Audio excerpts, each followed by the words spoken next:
Right? So recently, Nikki actually visited a construction site where a restaurateur and artist is building his family's dream home. Take a look. We're amidst the construction of Carl's container home. Originally, he wanted 13 containers, but you can see we're in an alleyway and it's quite narrow, so they weren't able to maneuver them in place. But he was able to get 3. I'm going to take you in on a little tour, but first, notice these doors. He maintained the original ones, which I think are pretty awesome. The first container is used not just as an entryway for their home, but also for the restaurant that they own next door.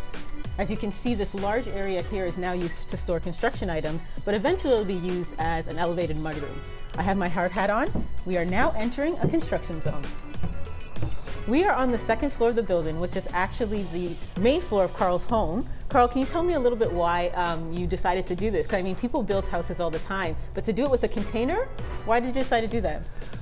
It's more of a lifelong fascination with containers, actually. I grew up in Jamaica watching my uncle modify them for a living, you know. The main challenge is getting people to understand that containers are just as good as are actually stronger in many ways than conventional structures, you know. It's just, they're all over the world.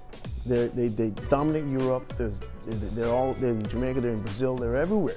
The idea is to convince people that, yeah, this is a viable form of living. Right. You know?